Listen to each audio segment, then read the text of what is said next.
Béni soit l'Éternel Dieu, le Dieu d'Abraham, le Dieu d'Isaac, le Dieu d'Israël, Dieu et Père de notre Seigneur Jésus-Christ. Ton nom est honoré en ce lieu, au nom de Jésus-Christ. Quelqu'un me dit très fort, Amen. Amen. Et Amen. Wow. Qui a fait une bonne veillée ce vendredi-là ici? Waouh, waouh, c'était merveilleux ce vendredi. Waouh, waouh, waouh, waouh, waouh. Merci Seigneur. Merci Seigneur. Allons-y dans 1 Jean, le chapitre 3, versets 18 à 24. C'est le passage sur lequel nous travaillons depuis le mois de septembre.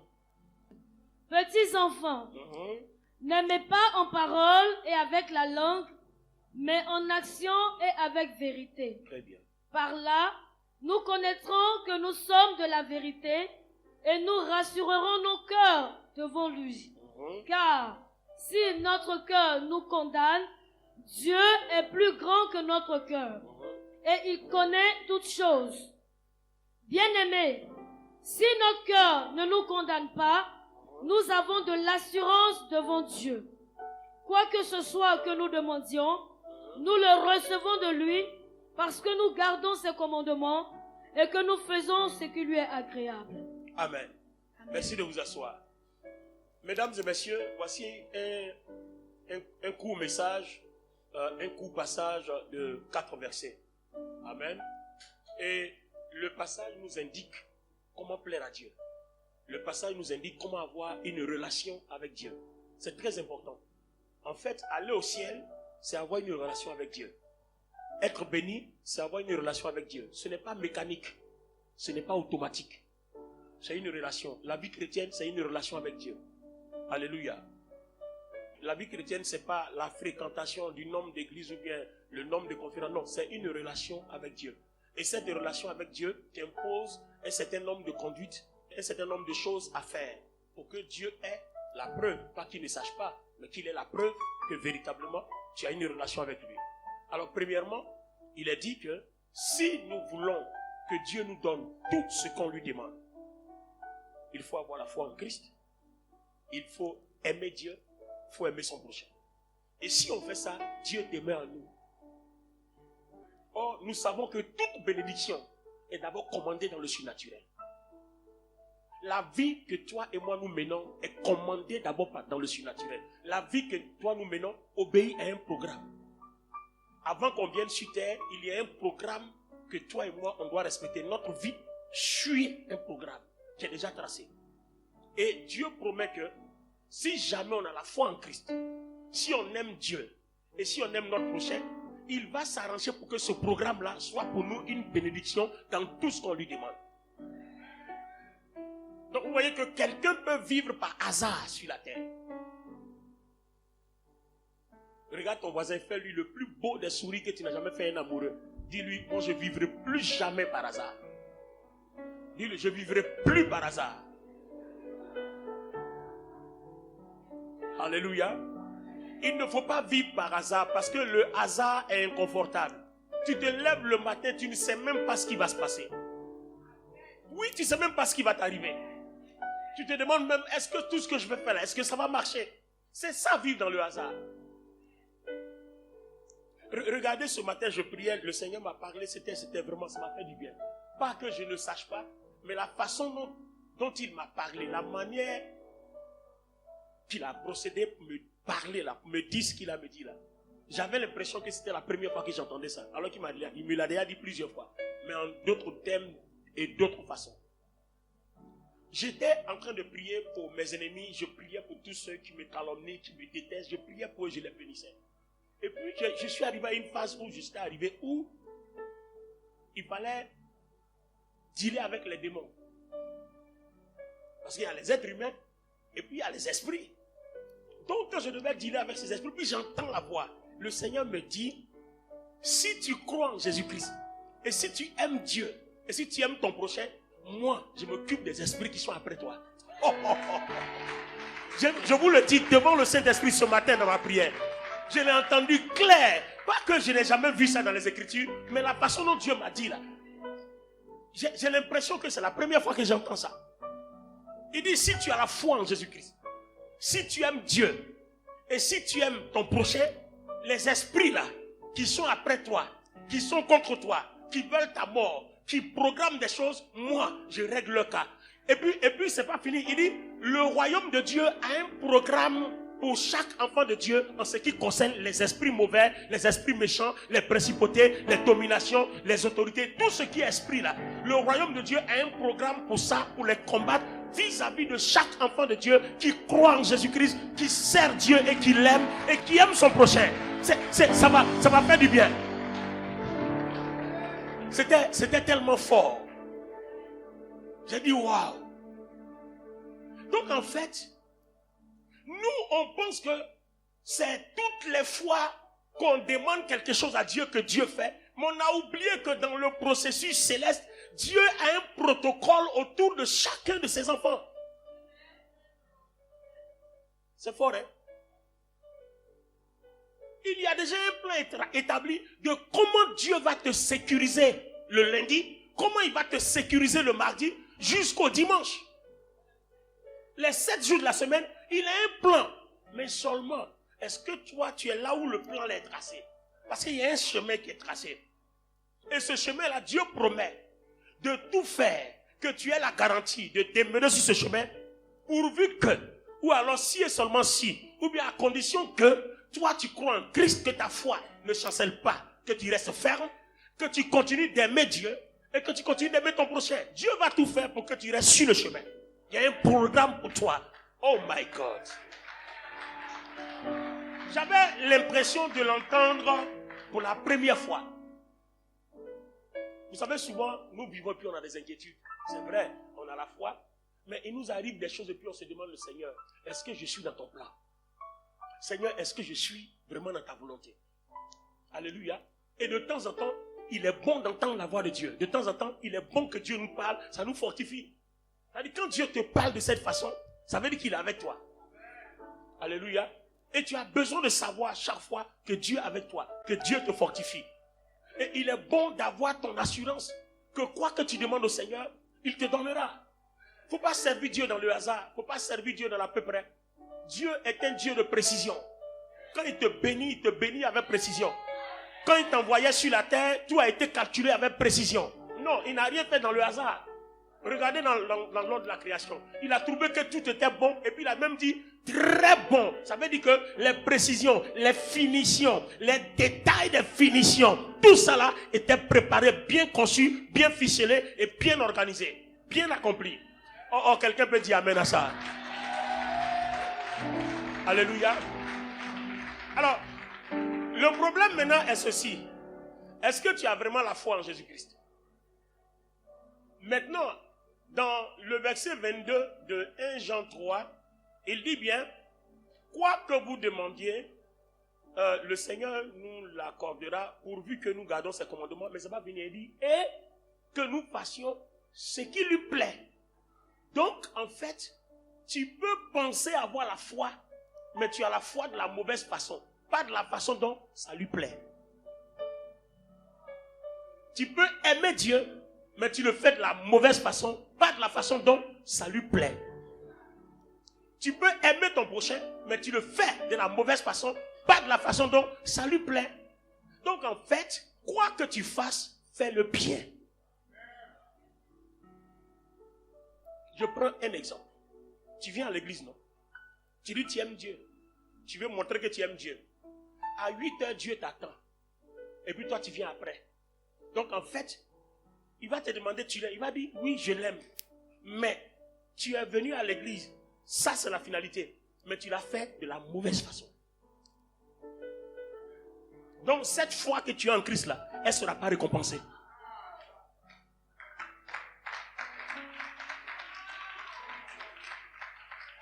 Est-ce qu'un enfant de Dieu comprend ça?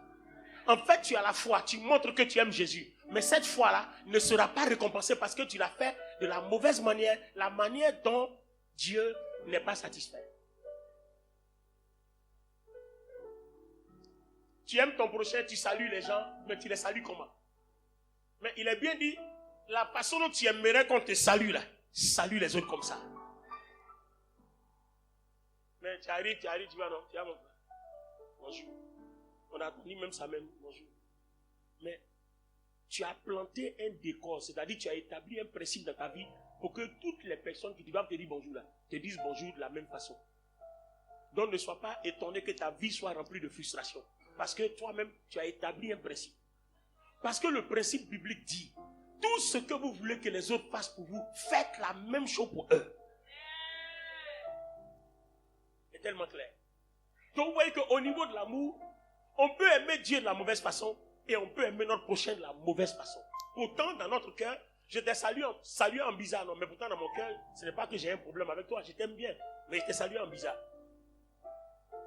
Donc vous voyez, il y a l'honneur, il y a la déférence qui accompagne nos actes. Tu veux servir Dieu? Il faut montrer que tu connais qui il est, dans toute sa grandeur et dans toute sa gloire. Moi je dis une chose, est-ce que vous pensez que si on pouvait voir Dieu grand assis là, quelqu'un allait venir après 8 heures? Tout le monde allait venir ici à 6 heures, parce qu'on le voit grand dans toute sa gloire, puis il y a les éclairs, les tonnerres qui frappent, bras. Tout le monde allait avoir peur. Mais ça, ce n'est plus une adoration, c'est plutôt de la peur. La crainte de Dieu n'est pas de l'adoration, mais la crainte de Dieu, c'est la considération que nous avons pour l'être grand que Dieu est.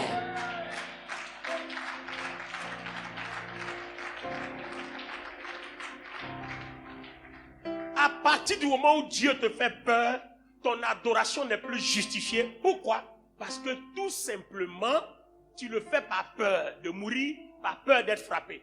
Mais quand tu le fais dans le but de l'honorer, de le lever, de le célébrer, de le magnifier, parce que tu as une considération profonde qui n'est pas comme tout le monde, il n'est pas comparable, il n'est pas semblable, il n'est pas égalable. Quand tu as cette considération, quand cet honneur-là, ce genre d'honneur-là se lève en toi, alors Dieu dit, tu es un vrai adorateur. L'heure vient, et l'heure est déjà venue, où les vrais adorateurs adoreront le Père en esprit et en vérité.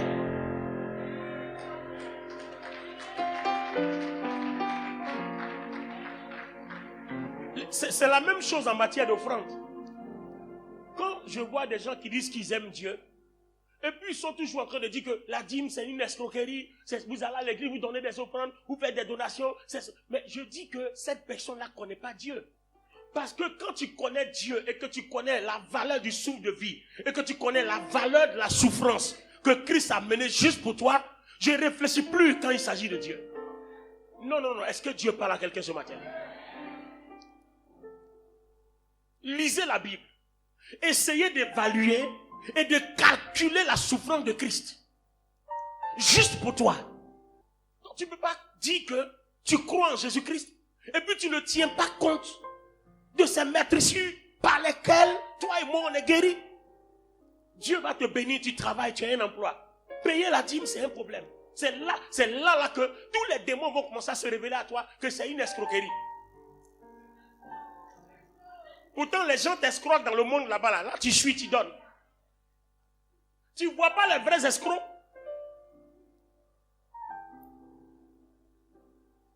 Dieu veille sur sa parole. La foi vient de ce qu'on entend, Romains 10, 17. Et ce qu'on entend vient de la parole.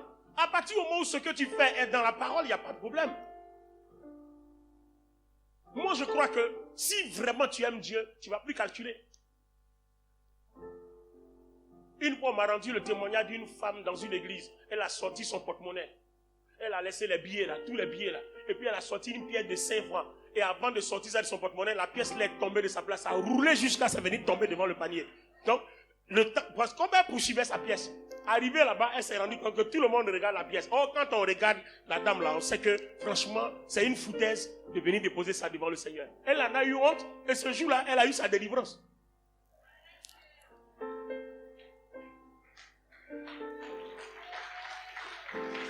L'ange de l'Éternel a fait rouler la pièce là. Je ne sais pas comment ça s'est passé, mais a fait rouler la pièce là. De sa place jusqu'à la pièce a atterri. Devant le panier, la pièce s'est arrêtée, la pièce est tombée là. Maintenant, comme elle a poursuivi la pièce, donc elle était obligée de continuer sa course jusqu'à aller rattraper sa pièce. Et tout le monde la regarde. Comme Jean vous dit, Tanti, toi aussi. Tu n'exagères pas par hasard. Toi aussi. Vous voyez un peu la considération que nous avons pour le Seigneur? Donc il est temps qu'on change nos mentalités. Si nous aimons Dieu, Dieu nous promet qu'on sera béni. Nous voulons que Dieu nous donne tout. Mais nous, on a peur, ou alors on est avare, ou alors on est méchant. On ne peut pas tout donner à Dieu, mais on est prêt à ce que Dieu nous donne tout. Alors que Dieu nous a tout donné en sacrifiant son Fils. Et il a bien dit, il dit tout est accompli. Dans ce tout est accompli, je crois Jean 19:30, il montre que il nous a tout donné. Alors comment quelqu'un te donne tout et toi pour lui donner tu calcules? Bon, la dîme même là, si on avait dit donne 90%, j'allais dire bon Seigneur, toi aussi. Bon, mais il a dit 10%. Et je connais l'histoire d'un riche qui est milliardaire aujourd'hui, Dangote, qui donnait au lieu de 10%, il a dit à Dieu, toi tu es trop grand pour que moi je prenne 90% et puis je te donne 10%. Moi je fais l'inverse. Mais montre-moi que ta parole est la vérité. Donc quand il reçoit ses revenus, il donne 90% à Dieu et lui garde 10%. Aujourd'hui là, il est multimilliardaire. Je n'ai pas venu le même jour. Mais Dieu a construit sa vie. Dieu a déposé devant sa vie des opportunités. Dieu a tout arrangé. Alors toi, ton petit jeton, tu ouvres ton porte-monnaie, ça ne vaut même pas 10 000, ça ne vaut même pas 100 000, ça ne vaut même pas 1 million. Et puis tu tries et puis tu déposes devant le Seigneur. Et ces gens de personnes-là, tu regardes, de toute façon, leurs besoins sont énormes. Leurs besoins sont tellement énormes. Vous voyez? Alors, quand tu sers Dieu de cette façon, dis-moi, à quoi est-ce que tu t'attends? Tu t'attends à quoi? Un Dieu grand comme ça. Quand tu te mets à genoux, oh Seigneur, souviens-toi, les ennemis sont après moi. Les ennemis visibles comme tant visibles qu'invisibles. Seigneur, souviens-toi. Oh Dieu, ce matin je m'en vais. Veille sur la voiture. Donc, à cause de toi, un ange va être dépêché au ciel. Un ange va te suivre d'Abidjan jusqu'à Odiéné. Le royaume de Dieu a fait tout un programme pour toi, hein, pour toi seul. Et puis quand tu arrives pour payer la dîme, Seigneur, non, vous voyez comment nous sommes. Ça s'appelle simplement de la méchanceté. On est méchant envers Dieu. On est méchant envers Dieu. Est-ce que tu sais, toi seul, à cause de toi seul, quelle est l'armada d'anges qui te suit à cause de toi seul? Tu as d'abord ton ange. Chaque personne a un ange. Quand Dieu t'a créé là, il a fabriqué aussi un ange pour toi seul. Il a aussi créé un ange. Partout où tu passes, il te suit. Et Dieu lui donne la capacité de t'aider à surmonter tes épreuves. Maintenant, il faut mettre l'ange là même de côté. Et maintenant, le grand Saint-Esprit contre lequel tout blasphème est frappé. Le grand Saint-Esprit là, il est en toi. Son feu est en toi. Quand tu passes là, il t'environne de son feu. Regardez tout ce programme, tout ce temps que Dieu dispose autour de toi. À ton avis là, c'est quoi tu peux faire pour que Dieu soit content? Est-ce que tu penses que c'est ton argent même que Dieu veut? Mais il veut que ce que tu dessines dans ton cœur là, soit des choses qui l'honorent à la hauteur des merveilles qu'il accomplit dans ta vie. Il prend trop de temps pour toi. Il prend trop de temps pour toi. Dieu prend trop de temps pour toi. Le peu que tu peux faire, fais-le pour le glorifier. Aussi simplement, sans bavarder, sans murmurer. Simplement. Est-ce qu'on doit t'obliger à payer une dîme? Est-ce qu'on doit t'obliger à faire une offrande? Est-ce qu'on doit t'obliger à faire une action de grâce? Les premiers dimanches, quand il y a action de grâce, tout le monde disparaît. Et le deuxième dimanche, l'église est remplie, ils sont là. Parce qu'il faut rendre grâce à Dieu. Mais le problème, vous ne savez pas que l'ennemi est en train de détruire votre vie. Vous êtes en train de lui donner l'opportunité d'anéantir votre vie. Tu fuis quand Dieu a besoin de toi. Or lui, il est toujours présent. Même quand tu n'as pas besoin de lui, il est présent. Alors ce matin, on va démontrer à Dieu que nous aussi on veut lui prouver à partir d'aujourd'hui, on va changer nos attitudes, on va lui prouver qu'on l'aime. On va prouver à notre prochain qu'on l'aime. On va changer notre façon de faire. On va montrer au Seigneur Jésus-Christ que nous l'aimons. Notre façon de manifester notre foi, on va changer. Il dit, petits enfants, ne mets pas en parole, mais en acte. C'est-à-dire que ce que tu penses dans ton cœur là, ne te contente pas de bavarder. Il faut prouver. La foi en Christ, c'est une démonstration. Or, la foi est une ferme assurance, mais une démonstration. C'est une démonstration. Tu aimes Jésus? Démontre. Il dit, aime Jésus, il est mort pour moi, c'est mon Seigneur et Sauveur. Le mercredi, tu es chez le petit chat, et puis le dimanche, tu es à l'église. Pourquoi tu fais des choses comme ça?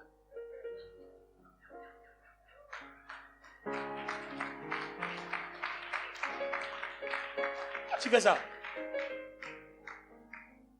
Ou bien tu es dans les loges là, on ne sait pas, peut-être qu'à cause d'argent, tu cherches l'argent, tu es dans les pratiques, et puis après, le dimanche, tu es à l'église. Mais pourquoi tu fais ça? C'est que tu n'aimes pas Jésus. C'est que tu n'as pas la foi en Jésus-Christ. Parce que si tu as la foi en Jésus, c'est pas comme ça. Quand tu as la foi en Jésus, Jésus est jaloux de sa gloire, il ne partage pas. C'est Jésus ou rien. C'est Dieu ou rien. C'est le Saint-Esprit ou rien. C'est la Bible ou rien.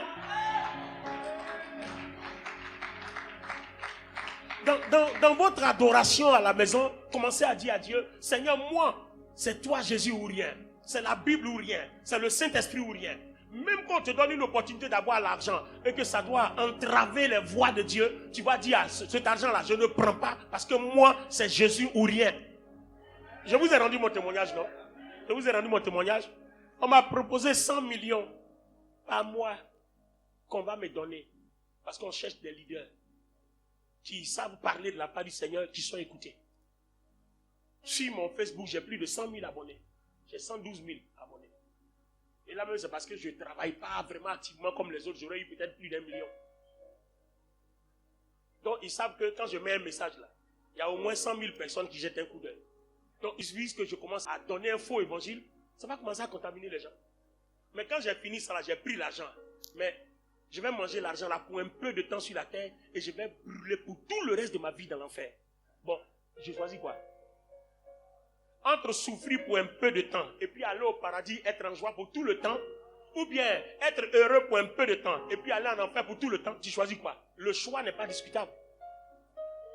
Et puis je sais aussi que quand on suit Jésus, ce n'est pas pour souffrir. Parce qu'il nous donne la promesse que si on a la foi en Jésus-Christ, si on aime Dieu, on aime notre prochain, tout ce qu'on demande, il nous donne.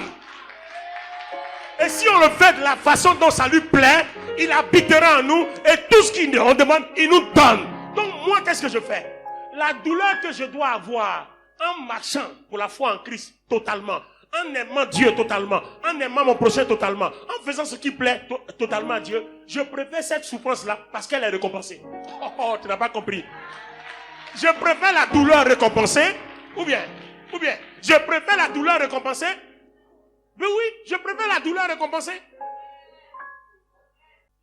Parce que quand on a marché sur ton pied, et puis tu as prié pour l'ennemi, mais demain quand Dieu te bénit, la Bible dit quoi? La femme enceinte, quand elle voit son bébé, elle a oublié les douleurs de l'enfantement. Oh, est-ce que quelqu'un peut célébrer Dieu ce matin? Est-ce qu'on peut célébrer Dieu ce matin? À partir d'aujourd'hui, on doit glorifier Dieu pour les douleurs récompensées. Come on somebody. Come on somebody. Come on somebody. Hallelujah. Seigneur, merci pour ta parole. Merci pour ta bénédiction. Merci pour la grâce que tu nous fais. Merci de ce que cette exhortation change notre façon d'avoir la foi en Christ. Change notre façon d'aimer Dieu. Change notre façon d'aimer notre prochain. Nous allons faire désormais ce qui est agréable à toi. Seigneur, nous allons marcher comme tu veux. Tu habiteras en nous et nous aurons tout. Et alors, quand nous aurons tout, nos souffrances seront terminées. Nous donnons gloire à ton nom, Seigneur, pour ce moment merveilleux. Au nom puissant de Jésus-Christ de Nazareth, notre Seigneur. Église, donnez-moi cet amen.